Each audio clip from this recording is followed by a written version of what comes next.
공자는 이렇게 말했습니다. 군자는 말보다 먼저 행동하고 그 말은 반드시 그 행동을 따른다. 우리는 젊은 날로 세상을 건넜습니다. 말은 나를 증명하는 칼이었고 지지 않기 위한 방패였습니다. 회의 자리에서, 술자리에서, 가족 모임에서 우리는 내가 어떤 사람인지를 말로 보여주려 애썼습니다. 조금 더 똑똑해 보이고 싶었고, 조금 더 인정받고 싶었고, 조금 더 존중받고 싶었습니다.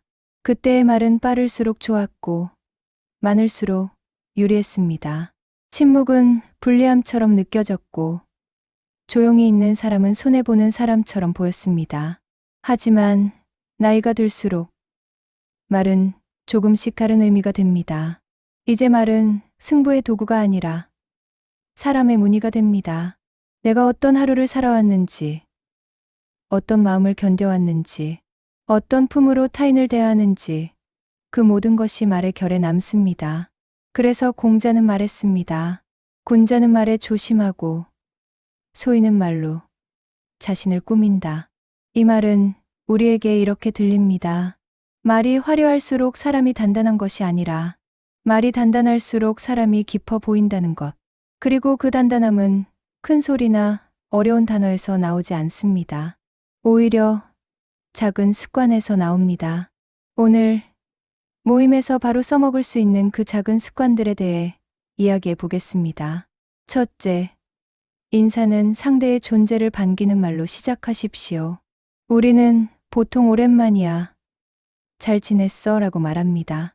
나쁜 말은 아니지만 흔해서 기억에 남지 않습니다. 공자의 가르침대로라면 첫 마디는 나의 기분이 아니라 상대의 자리를 세워주는 말이어야 합니다. 예를 들면 이런 말입니다. 오늘 오신다 해서 기다렸어요. 얼굴 뵈니 마음이 놓이네요. 오셔서 분위기가 한결 따뜻해졌습니다. 이 말의 공통점은 간단합니다. 나로 시작하지 않고 당신으로 시작합니다. 대화의 출발점이 내가 아니라 상대가 될 때 상대는 자연스럽게 마음을 엽니다. 첫인상은 생각보다 오래 남습니다. 처음에 따뜻하게 받아들여진 사람은 이후 작은 실수도 넉넉히 넘어갈 수 있게 됩니다. 반대로 처음부터 내 피로, 내 불편, 내 하소연이 먼저 나오면 대화는 시작부터 무거운 짐을 얹은 채 출발합니다. 모임 전체가 아직 시작도 안 했는데 사람들의 마음은 벌써 지칩니다.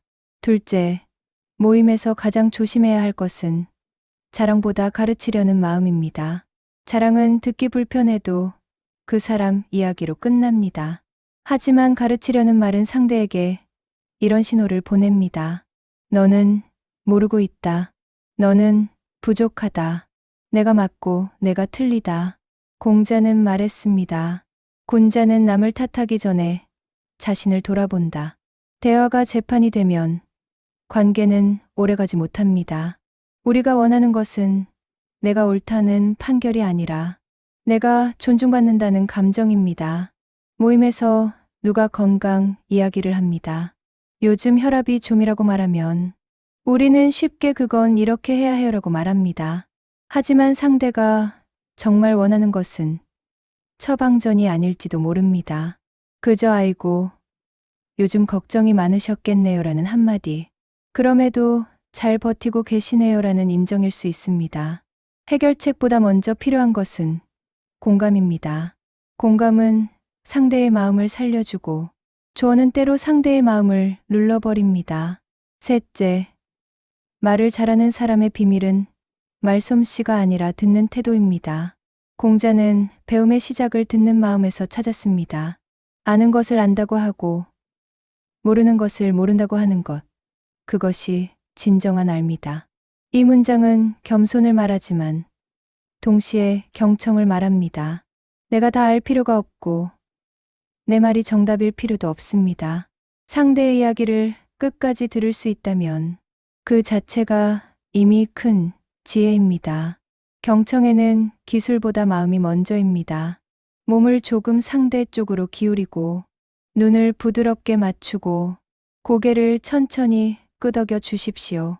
그리고 짧게 반응해 보세요. 아, 그렇군요. 그래서요? 그 마음이 이해돼요. 놀랍게도 사람은 누가 더 재미있게 말했는지보다 내가 얼마나 편하게 말할 수 있었는지로 그 자리를 평가합니다. 내가 마음껏 이야기했으면 상대는 그 사람 말 참 잘하더라고 기억합니다. 사실은 내가 말을 많이 했는데도 말이지요. 대화의 만족은 표현이 아니라 허용에서 옵니다. 내 이야기가 안전하게 흘러나올 수 있도록 허용해준 사람. 그 사람이 기억에 남습니다. 넷째, 질문은 닫힌 질문보다 열린 질문이 좋습니다. 애들은 잘 지내? 손주는 몇 살이야? 이 질문들은 아기가 없어도 누군가에게는 곤란함이 될 수 있습니다. 나이가 들수록 각자의 사정은 더 달라집니다. 자식이 잘 된 사람도 있지만 연락이 끊긴 사람도 있고 결혼을 하지 않은 자녀 때문에 마음앓이 하는 사람도 있습니다. 그래서 품격 있는 질문은 선택권을 상대에게 줍니다. 요즘 즐거운 일 있으세요? 요즘 무엇이 제일 마음을 붙잡나요? 요즘 하루 중 가장 편한 시간은 언제예요? 이 질문은 답이 정해져 있지 않습니다. 상대는 말하고 싶은 만큼만 말하면 됩니다. 그리고 나는 그 말을 존중해 주면 됩니다. 만약 상대가 말하기 싫어 보이면 거기서 멈추는 것이 진짜 배려입니다. 왜요?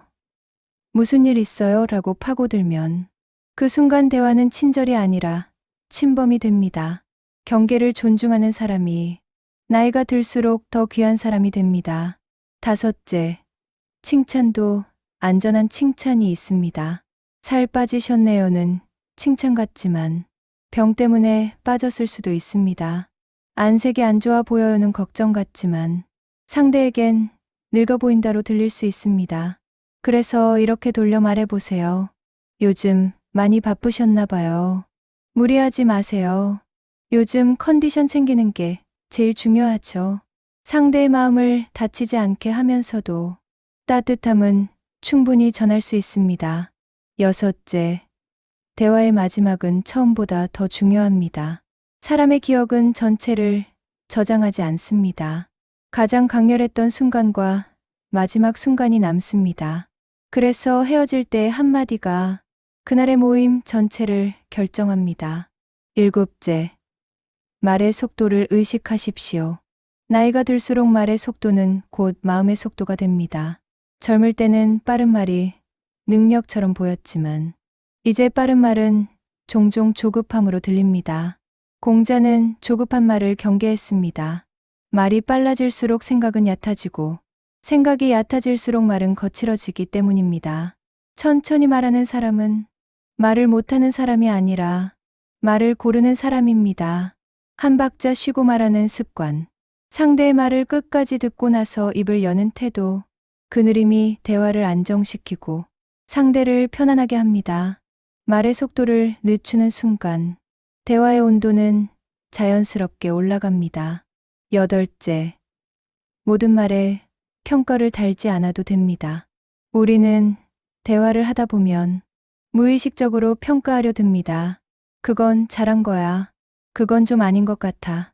하지만 공자는 모든 말에 옳고 그름을 붙일 필요는 없다고 보았습니다. 사람의 이야기는 판단의 대상이 아니라 이해의 대상이기 때문입니다. 상대의 이야기에 굳이 결론을 내려주지 않아도 됩니다. 그럴 수도 있겠네요. 그런 생각이 드셨겠어요. 이 말 한마디면 충분합니다. 평가를 내려놓는 순간 대화는 경쟁이 아니라 교류가 됩니다. 아홉째, 말로 침묵을 채우려 하지 마십시오. 어색한 침묵이 흐를 때 우리는 자주 말을 급하게 꺼냅니다. 괜히 농담을 던지거나 굳이 하지 않아도 될 이야기를 꺼냅니다. 하지만 공자는 침묵 또한 대화의 일부라고 보았습니다. 말이 없다고 해서 마음까지 비어있는 것은 아니기 때문입니다. 함께 있어도 굳이 말을 하지 않아도 되는 사이, 그 자체가 이미 편안한 관계의 증거입니다. 침묵을 견디는 힘은 나이가 들수록 더 귀한 품격이 됩니다. 말로 모든 순간을 채우지 않아도 괜찮습니다. 열째, 말로 자신의 인생을 증명하려 하지 마십시오. 나이가 들수록 우리는 종종 이런 유혹을 받습니다. 이만큼은 살아봤다. 내가 겪어봐서 아는데. 하지만 공자는 삶은 말로 증명되는 것이 아니라고 했습니다. 삶은 태도로 드러나고 말은 그 태도를 따라갈 뿐입니다.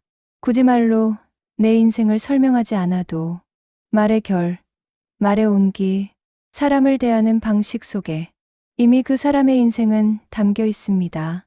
말로 나를 증명하려는 순간 말은 무거워지고 상대는 부담을 느낍니다. 반대로 말로 사람을 편안하게 하면 그 자체가 가장 깊은 증명이 됩니다. 평범한 인사도 좋습니다. 하지만 한 걸음만 더 가보세요. 오늘 덕분에 정말 편했어요.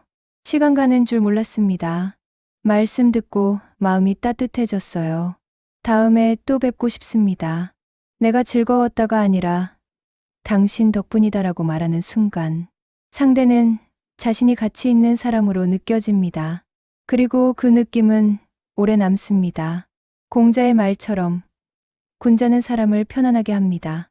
대단한 말이 아니라 상대를 편안하게 하는 작은 말이 군자의 말입니다. 이제 오늘의 핵심을 한 줄로 정리해 보겠습니다. 나이가 들수록 말은 이기는 힘이 아니라 품는 힘이 되어야 합니다. 내가 옳다는 것을 증명하는 말이 아니라 상대가 괜찮다고 느끼게 하는 말이 되어야 합니다. 공자는 결국 인연을 말했습니다.